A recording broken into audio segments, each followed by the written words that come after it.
r/nosleep. Posted by you/TheNerdyGirlNextDoor. I am a mercenary for the supernatural who almost died on my first mission. Recently a coworker of mine has begun mentioning that he is worried that our job is wearing on my mental health. There are few options to express my feelings and unburden my soul of the things I have done. I refuse to talk to him about my feelings and give him any idea of us being close. My job frowns on seeing counseling. In fact, I once heard a rumor that an employee sought out a professional to speak with and within days both were dead. Now I am not one for believing rumors, but I am neither the type to take unnecessary gambles. So here I am Nosleep surrounded by others who can relate to some of my experiences while I can still remain anonymous. Hopefully the higher-ups don't know about Reddit. I am not trying to get myself killed, but maybe he is right and I need to work through some issues. Also, I will obviously be changing any names. Before I begin I just want to say I do not dislike my job even though at times it can be stressful to say the least. It is because of my job that I have gotten to see places and things that only a handful of people will ever get to experience. They say in life without risk there is no reward, and I guess being one of the few people to have these experiences is my reward. My occupation is not a job you will find in the classifieds or on any job hunting website. I don't even have an official title. Personally, I like to think of myself as a mercenary for the supernatural. By this I mean I don't exactly work for the good guys. I just go where I am told to by the higher-ups. It is easy to sleep at night when you can convince yourself you're not the one who chooses to take the job and are just following orders. Now I am sure you're thinking I am a terrible person and that I have some choice in the matter of the jobs. Rest assured I do not. There is only one way out of this field, and that is moving 6 feet under. You either finally mess up and something rips you apart or you get retired. If you get retired the higher-ups will send someone to visit you. It would be a lie to say that I have never been an enforcer of a retiring. There are a lot of people out there worried and scrambling to save for old age and retirement. It is something I will never have to worry about, which maybe is a blessing in a way. I will never have to worry about being sent to a retirement home and rotting. My point is, don't get any silly notion that I am any sort of hero or villain. I am just me.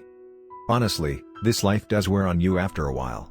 For as many beautiful sights as I have seen, there are an equal amount of horrors that I cannot even put into words. I am not quite ready to talk about recent events that have led me to take my co-worker's advice to talk with someone. Instead I will tell you one of my first missions where I got my first scar on the job. I was still fresh and under supervision of my trainer, Jack. The higher-ups had sent down orders for a small team to travel to an isolated town in the mountains. There had been multiple disappearances in surrounding woods. The last one had been that of a mother who had taken her son for a walk along a trail. This was a normal activity for the pair when it was nice outside. So a few hours later the boy's father came home from work to discover the pair missing. The trails were the first place he thought to go looking. The boy was found fairly quickly by his father, but the mother was nowhere to be found. When asked where his mother was, the boy did not answer, he only sobbed. The father alerted the authorities and they began searching the area. The boy was the first person to witness a disappearance, and it was from the little information that was gathered from him that they knew they were dealing with something that was inhuman. Obviously they never found her or anyone else who disappeared. That is why we were sent in. The mission was simple. Discover whatever was responsible for the disappearances and report back. The higher-ups would decide whether we would capture, kill, or leave the being to continue its work. The last happens more often than you would think. Like I said before, we aren't heroes sent in to save the day. We are just following orders from our ominous superiors. The only clues given were from the child whose mother was ripped into the sky by a dark figure. They made several attempts to get him to draw the figure, but they just looked like large black scribbles with eyes. So unhelpful. We instead tried to talk to locals and discovered more history on the people who disappeared. There were a total of 6. A jogger, 3 college students camping in the woods, a bird watcher, and the mother. We wouldn't understand what connected them until much later.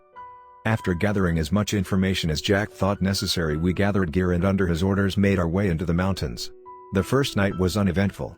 Mainly it was just a lot of drinking with the guys telling me stories of past jobs to try and scare me. At one point I thought I heard something from the woods, but was assured by Jack that I was just being jumpy. When one of the guys, Mark, attempted to drunkenly kiss me, Jack decided it was time for everyone to go to bed and told me to take the tent next to his to make sure no one bothered me. Even so, I swore I heard one of the guys outside of my tent after I had gone to bed, but then it got quiet and I went to bed. I was glad Jack was looking out for me. I had heard stories of some of the guys, especially Mark, taking things too far with their female co-workers. I assumed they were just too good of results on their jobs to retire them. I awoke at sunrise to hear Jack yelling, "Where the fuck is he? Why didn't you wake me up?" and stuttering from some of the other guys. "Finally you woke up, princess." Jack turned to me angrily. I could tell he was on a warpath and just kept my mouth shut. We didn't even take time to break down camp or eat. Instead we broke up into 2 teams of 2 and a third team of 3, which was the team Jack and I were on. There were no jokes as we began combing the woods. It was hard to notice Jack's frustration grow as the hours creeped by with no sign of Mark anywhere. By the 3rd hour he decided we needed to change tactics. We need to spread out more. We have only covered a fraction of the woods. I know that drunk asshole couldn't have gotten far. We should have found him by now. He spoke over the radio to the other teams. It was decided we would all split up. At first he wanted me to stay with him since I was so new, but after a bit of persistence I was able to convince him I would be more help if I split up as well. If you see or hear anything you do not engage, you hear? You radio in. Understood? I nodded. What is that? I cannot hear you. Jack was ex-military, and as someone who has seen a lot of action he was not one to be messed with. Yes, sir. I understand. I will radio in if I see or hear anything. We all headed in our separate directions. A few more hours passed like this. Jack had told us if we didn't find him by noon we were to regroup. I stopped to look down at my watch as my stomach began growling. It was 11:15. I knew I would have to turn around soon. I'll be real honest here and admit I never liked Mark and I wasn't overly concerned with his disappearance. I had already learned that there was a lot of turnover in this job, so to speak. So one more perverted asshole to replace didn't seem like a big deal. My indifference was what caused me to decide to just sit down and eat the granola bar in my pocket to just kill the time till I headed back. As I sat listening to the sounds of the woods and enjoying my crunchy treat, I heard the same sound I thought I had heard the night before. It was a quiet humming. I lifted the radio to my mouth to call in for backup but stopped as I thought about Jack telling me the night before how I was just being jumpy. Maybe it was just a bird or some animal making the noise. As I stood there contemplating whether to call it in or not, the humming stopped. Suddenly I was brought back to reality as the radio cracked to life, startling me. Jack began telling everyone to head back to the campsite. Staring in the direction of the humming, I called back that I heard something and gave my coordinates. Jack told me to stay put and for everyone to meet at the coordinates. After each guy called in acknowledging the change in commands, the radio went quiet again. I stood there for what felt like forever listening for the humming again. The soft melody began floating through the air again. Against better judgment I decided perhaps I should just follow it and then I could report back where it was coming from. As I walked closer I began hearing words accompanying the melody. Even thinking back, I cannot remember what the words were. At this point my memories of the time began to seem surreal and foggy.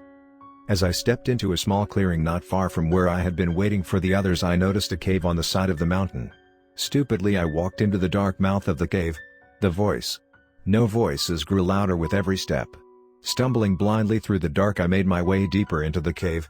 In the distance I saw a small sliver of light. I remember pausing and trying to force myself to turn around, thinking that I needed to call Jack, but instead I unclipped the radio and let it fall to the ground with a loud thud that echoed through the cave. I continued till I was surrounded by blinding light. As my eyes adjusted I began making out figures. I felt myself exhale as I saw Mark sitting near a fire with his back against the wall. He was looking up, smiling at me. He was surrounded by the other missing individuals who seemed equally as happy to be there. "What are you doing here?" I asked as I stepped forward. Then I heard the sickeningly sweet voice again. Even to this day the way I felt as I turned around to see the source of the voice does not make sense to me. I have never felt the same before or since. You will have to excuse my descriptions because no words will be able to describe what I saw, but I will do my best. I turned to see 3 ethereal women all dressed in white. Each was slightly different from the next but was equal as gorgeous, one with blue eyes and long golden hair, one with green eyes and shorter hair as black as the night, and the last with hazel eyes and wavy hair that was the color of the earth. Their stares made me feel exposed and I felt my face get hot. It felt as if I was standing naked in front of them. I had never seen anyone nor have seen anyone whose beauty matched theirs. I felt the urge to reach out and touch them. I wanted to be enveloped in their arms. I felt like a 16-year-old girl drunk on love. I remember turning back to look at the others who were still sitting quietly around the campfire. As I looked at them I felt a soft hand caress my shoulder and another wrap around my waist. I could see a waterfall of golden hair fall over my shoulder as I felt one of the women lean in to kiss my neck. My weight shifted as I felt her pull me into her. I did not fight. I did not want to fight it. My head turned towards her. At that moment I did not care about the others there. I did not care that their eyes were on me. I felt her grip tighten on me as I heard a shout in the distance. The voice seemed so far away I didn't even acknowledge it. My eyes closed as I let myself focus on her touch. Again I heard shouting, this time it was much louder. The next few things happened in quick succession. For a third time I heard the shouting. This time it hit me that it was my name that was being shouted. My eyes snapped open to look in the direction of the voice. Lights seemed to bounce in the darkness as a group of figures came into view. The sudden sensation of pain jolted me from my daydream-like state as I felt a hot wet pain on my shoulder. When I looked towards the source of the pain I saw 4 long curved black talons digging into my collar. A mixture of panic and adrenaline surged through me as I reached up for the talon and pushed back against the creature. We both slammed into the side of the cave. Her grip on me was released for long enough for me to step away and turn to face her. "There are 3 of them," I yelled as I realized the other 2 were nowhere to be seen. I ripped my sidearm out of its holster and turned to point it at the creature. The once beautiful creature was replaced with a horrid monster. It still had the figure of a woman, but its soft features and golden blonde hair had been replaced by deep sunken face and black wires as hair. The body of the creature was sickeningly thin with a bloated stomach and limbs that seemed too long. Its arms and feet ended in talons. The thing that caused a rise of panic within me was that her face was covered in a muddy crimson color and her mouth opened inhumanly wide to reveal 2 rows of teeth. Some were broken but the rest looked as sharp as razors. My head turned knee-jerk in reaction to the missing individuals. I felt bile rise in my throat as I turned to see that each and every one of them had been eviscerated. Their entails were half-eaten and spread across the dirty ground. My eyes fell on Mark, who moments ago had been smiling at me. He sat with the same wide smile across his face, but his eyes were glazed over and lifeless. My vision swept over every one of them. They all had a wide smile across their face, but their eyes were equally as empty. I turned back to look at the creature, who was now gone, as my colleagues reached me. My eyes met Jack's just before a wind whipped past us, putting out the fire, and a chorus of voices pierced the darkness. I fell to my knees and covered my ears to try and block out the noise in vain. I could hear gunshots in the mix of the melody. I closed my eyes and tried to focus on my breathing to keep myself calm as I felt my ears begin to bleed. I guess looking back it was lucky in a way that they did this, because the wetness dampened the noise and I was able to block out the rest of the noise with my hands. I am not sure how long I knelt on the floor with my eyes closed, covering my ears. A hand grabbed my shoulder, causing me to jump. Roughly I was pulled to my feet and yanked across the room. I clawed and fought against the force that was dragging me towards the entrance of the cave. When I reached the mouth I was thrown to the ground. I turned to see Jack with scratches across his arms and face. He did not say a word, he just stared at me for a few seconds before he turned to walk back into the cave. Shaking, I reached up for my face, which was covered in tears. I hadn't even registered that I had been crying. The adrenaline had begun to wear off and I found myself curling into a ball and sobbing. By the time Jack and the others came back outside, the sun had set. I could see they were talking, but I couldn't make out what was being said. It was then I realized I couldn't hear. Jack pointed to me and one of the men, Eric.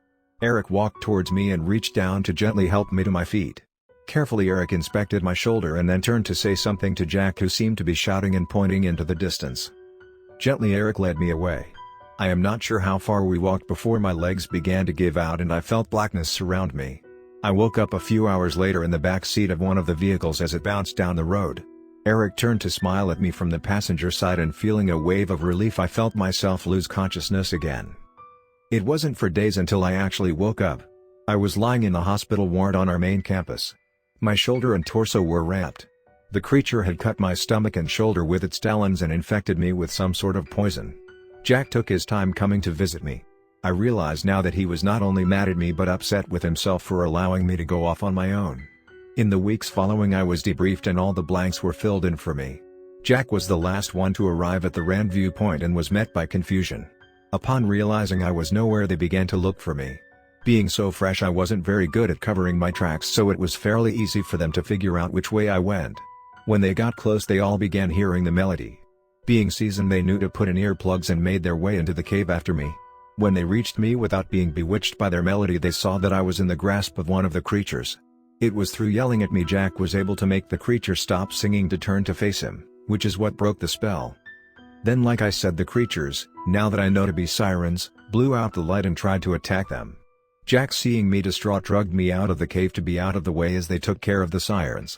They were able to kill 2 of them and wounded the other one. Eric carried me back to the camp as the others took care of the bodies. I was informed later that I needed to be retrained and it would be even longer until I would be allowed on my own again. I felt more embarrassed than anything but accepted my punishment and was just grateful I wasn't being fired. If you are wondering about the connection that I mentioned that the victims had to each other, it was that they were all bad people, I supposed. When we were investigating the town initially, we discovered that the jogger was a lawyer for the 3 college students who had been in trouble for attacking a fellow student and were being accused of raping her.